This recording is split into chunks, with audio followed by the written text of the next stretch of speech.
24 گھنٹوں میں سے 3 وقت ایسے ہوتے ہیں جس میں بندے کی دعا ضرور قبول ہوتی ہے۔ آقا علیہ الصلوۃ والسلام نے ارشاد فرمایا کہ 3 وقت ایسے آتے ہیں انسان کے 24 گھنٹوں میں کہ اس وقت مانگی گئی دعا کو اللہ تعالیٰ رد نہیں کرتا ہے۔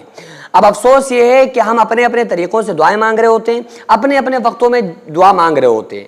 ہم حدیث میں جو رسول اللہ صلی اللہ علیہ وآلہ وسلم نے جو ٹائمنگ بتائی ہیں ان میں ہمیں کبھی جلدی توفیق ہی نہیں ہوتی ہے کہ ان ٹائمنگ میں ان وقتوں میں ہم اللہ سے دعا مانگیں تاکہ اللہ تبارک و تعالیٰ سے جو ہم طلب کر رہے ہیں وہ اللہ تعالیٰ ہمیں عطا فرما دے۔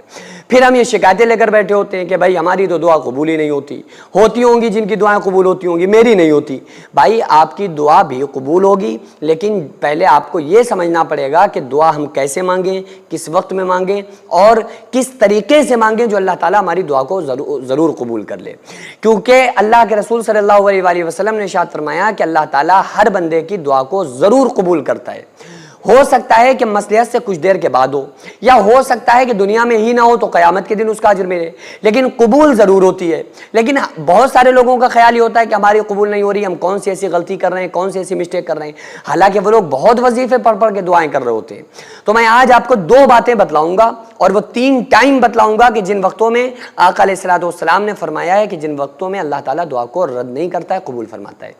پہلے آپ یہ سمجھ لیں کہ 2 ایسے لوگ ہیں جن کی دعا کبھی قبول نہیں ہوتی، چاہے وہ کتنی بھی نمازیں پڑھ کے دعا مانگیں، کتنی بھی اچھے کام کرتے ہوں، یا وہ کتنے بھی وظائف پڑھ کے دعائیں مانگیں، لیکن اللہ تعالیٰ ان کی دعا کو قبول نہیں کرتا ہے۔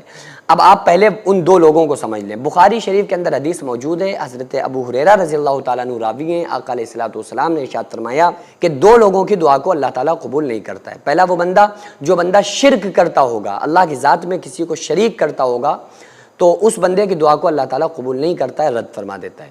دوسرا وہ بندہ جس کے رشتہ دار اس سے ناراض رہتے ہوں یا وہ رشتہ داروں سے ناراض رہتا ہو، تو اس کی بھی دعا اللہ تعالیٰ قبول نہیں کرتا ہے، بلا وجہ رشتہ داروں سے ناراض ہو کر بیٹھ گئے۔ اور عجیب بات یہ ہے کہ ہر بندہ یہ کہہ رہا ہوتا ہے کہ بھائی ہماری کمی تھوڑی ہے، ہمارے رشتہ دار ایسے ہیں۔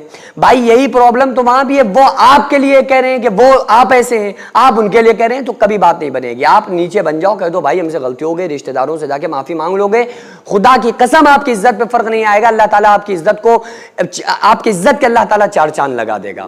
جھکنے سے کبھی اگر انسان جھک جائے نا تو اللہ تبارک و تعالیٰ اس کی عزت کو گھٹاتا نہیں ہے بلکہ بڑھا دیتا ہے۔ تو پہلے تو ان 2 گناہوں سے بچنا ہے، شرک نہیں کرنا ہے، رشتہ داروں سے نہیں لڑنا ہے۔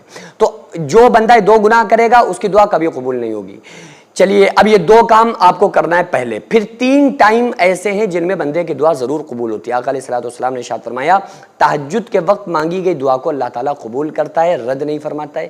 دوسری دعا وہ ٹائم ہے جو فرض نماز کے بعد مانگی گئی دعا کو اللہ تعالیٰ قبول فرماتا ہے، رد نہیں کرتا ہے۔ تیسرا افطار سے پہلے مانگی گئی دعا کو اللہ تعالیٰ قبول فرماتا ہے، رد نہیں کرتا ہے۔ تہجد کی ہمیں جلدی توفیق نہیں ہوتی ہے پڑھنے کی، فرض نماز کے بعد ہم جلدی دعا مانگتے نہیں ہیں، فوراً سر سے ہاتھ پھیر کے الگ ہو جاتے ہیں۔ افطار سے پہلے ہمیں رمضانوں میں توفیق نہیں ملتی ہے کہ اللہ سے دعائیں کریں۔ عورتیں کچن میں بیٹھی ہوتی ہیں، اذان ہو رہی ہوتی ہے، اور جب ان اپنے منہ میں کچن سے ایک کھجور رکھ کے پھر آتی ہیں کھانے کے لیے۔ مرد حضرات وہ شربت بنانے میں بزی ہوتے ہیں، لسی پہ نگاہیں ہو رہی ہوتی ہیں کہ بس جیسے ہی اذان ہوگی نا تو فوراً یہ لسی فٹافٹ یہ بھی کھائیں گے، یہ بھی منہ کے اندر جائے گا، یہ بھی کھا لیں گے۔ ان کا سارا فوکس بس اس پر ہوتا ہے۔ اچھی بات ہے، ہونا چاہیے، لیکن یار شربت تھوڑا پہلے بنا لو نا، عصر بعد سے بیٹھ جاؤ شربت ہی بناتے رہو، لیکن 10 منٹ نکال لو افطار سے پہلے کہ چلو ہم اللہ سے دعائیں مانگیں گے۔ تو ان 3 ٹائم کی دعا اللہ تبارک و تعالیٰ قبول فرماتا ہے، رد نہیں کرتا ہے۔ سینکڑوں ایسے غریب پریوار جو فاقہ کر کے زندگی گزار رہے ہیں، اور بہت سے ایسے مجبور لوگ جو غربت کی وجہ سے بیماریوں سے جوجھ رہے ہیں اور ان کے پاس علاج کرانے کے لیے بھی پیسے نہیں ہیں، تو ان غریب فیملیز کو ہر مہینے ہماری سوسائٹی راشن دیتی ہے اور ان غریبوں کا فری میں علاج کراتی ہے۔ تو آپ لوگ ہمارے ساتھ مل کر ان بیوہ عورتوں اور یتیم بچوں کا سہارا ضرور بنیں اور ان کے راشن اور دوا علاج کے لیے زیادہ سے زیادہ تعاون کریں، اور یہ ارادہ کریں کہ غریب کے بچوں کو انشاءاللہ بھوکا نہیں سونے دیں گے، اور ہر ہفتے ہر مہینے آپ لوگوں سے جو بھی ہو سکے آپ تعاون ضرور کریں۔ ان کو 10 سال سے جو لوگ بستر پر پڑے ہوئے ہیں، انشاءاللہ تعالی ہم سب مل کر ان غریبوں کا علاج بھی کرائیں گے، اور ہر مہینے انشاءاللہ تعالی ان غریبوں کو ہم راشن پہنچائیں گے۔ یہ سوسائٹی کا اکاؤنٹ نمبر ہے اور یہ اسکینر ہے، آپ لوگ اس اکاؤنٹ پر یا اس اسکینر کے ذریعے آپ غریب فیملیز کی ہیلپ کر سکتے ہیں۔